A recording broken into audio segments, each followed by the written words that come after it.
Good morning, everyone. My name is MightyStream. Today is July the 29th. I'm brought to you by Hope Through Navigation, and this is our H.O.O.D Recovery Services. I am going to be doing your July 29th Spiritual Principle a Day in a Meditation. I have not looked at it, and so I want to get in here and see if they're going to give me a break. If they're going to give me a break today, or is this going to be one of those difficult to read, but still nonetheless good to learn from? It looks like it's going to be a bit complicated, but let's give it a go together. We can do anything, right? It's a we program. So let's look at this. Being prudent with our obligations. Oh, this is going to be about money. Okay. We learn to take an obligation thoughtfully to ensure that we can follow through on what we promised. Living Clean, Chapter 6, Money. Looking back at our active addiction, most of us can see a clear theme. Moderation was not a strength for us. If something is enjoyable, worthwhile, valuable in any way, why not get as much as we possibly can of that thing? The fact that we never seemed to be satisfied was a crippling weakness for most of us. We drew lines in the sand for ourselves over and over, and then we stumbled across them by doing things we said we would never do. In recovery, some of us find our lack of satisfaction can be almost like a hidden superpower. We raise the bar higher and higher for ourselves, leaping over past achievements by doing things we thought we could never do. Being difficult to satisfy can prompt some of us to achieve a lot in recovery. However, we are still addicts, and we run the risk of spreading ourselves too thin.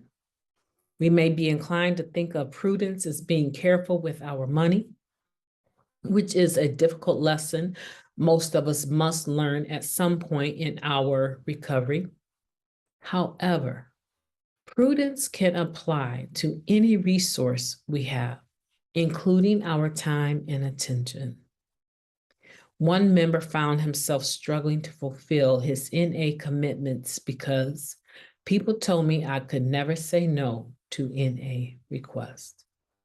He recalls his sponsor telling him, if you're feeling overcommitted, practice prudence by learning to say no to NA requests that get in the way of fulfilling other commitments you've already made.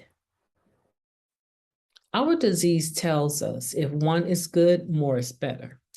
Prudence helps us to say no or not yet when that positive, fulfilling thing we want to do or be doesn't fit on our plate.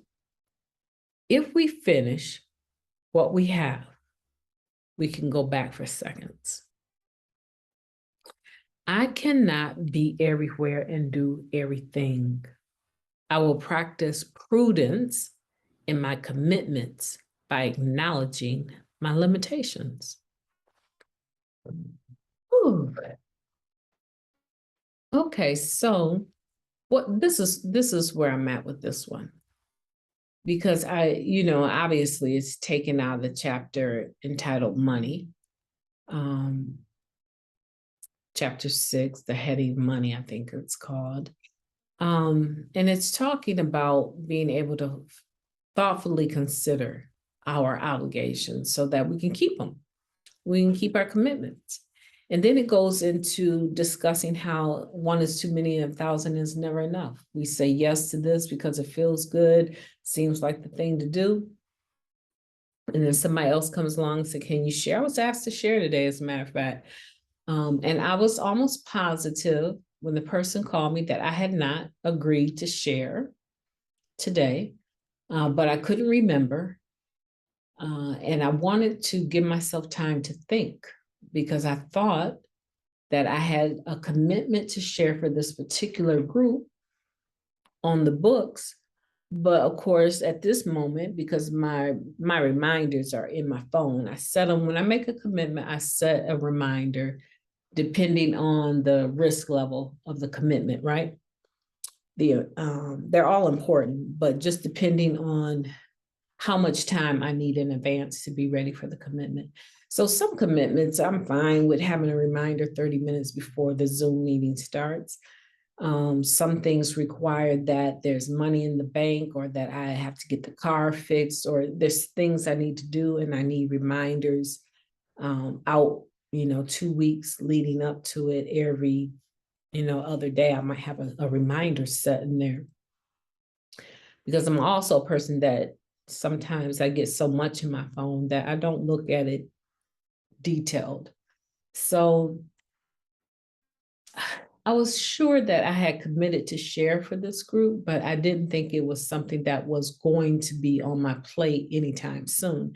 So I was amazed that they were calling me and asking me. And I told them, you will be so proud of me, you guys. This is what I said in the spirit of this reading today, right? That if we've made another commitment, don't make any other ones that will conflict with that commitment, okay? So I said, gee whiz, I'm not really sure what my calendar looks like. I have something that I need to do right now, which was a true statement, a very serious doctor's appointment. And sort of whatever results from this appointment will determine what I'm able to do or not do. And then, I was kind of like leaning into that kind of halfway yes, halfway no. Let me see how this doctor's appointment goes. It's 3 days away, so I might be able to actually do this for you. Then something said, no, darn well, even if you don't have a serious result, that you're not in the spiritual frame of mind to share right now, because you have a lot on your plate. Just tell him you have to pass. And so I said, the more I think about it, I would have to say, I'm not available. It's too short of a notice. I'm not available. And when I said that, it dawned on me right there in that little window of time of that statement that I had another obligation with him, and I knew exactly when it was. I said, I thought we had agreed that I would speak for this group the first Friday after my clean date, the first Friday in September. You know what, Mighty Stream, you're right. Do you see how quickly someone else's emergency was going to throw me off kilter on what I had agreed and not agreed to do? You have the right to live a practical, spiritual life. You have that right, but you also have that responsibility. Try to make commitments only after you have given them thought. And when you get done making that commitment and you feel that this is an honest commitment that you can make, you need to set your reminders. Now, if you're a person and you know that for a certain commitment you need to dress up, but it takes you 4 hours to get ready to do anything, then you need to have reminders set so that you can be at the commitment on the time, if not a few minutes early, that you said that you would do. Right? So I want that for you. I want you today to think about, what false commitments have I made? And then I want you to go back. If the risk level is not too high, I'm not talking about just trying to wiggle out of stuff because you don't want to do it. What commitments did you make that you didn't really give them a lot of thought? You were just people pleasing and you didn't know how to say no. Give them time to revamp that. I want you to go back and talk to them. Say, that topic is not really like my go-to topic. I'm not really good at talking about relationships. I am, however, good at talking about sponsorship. Well, that's a relation. Oh, yeah, I can work that in, right? Figure out what really is practical and spiritual for you and stick to that. When you stick to what God has called you to do, that 11th step, you're going to receive the power. You're going to receive a knowledge of his will for you, the power to carry it out.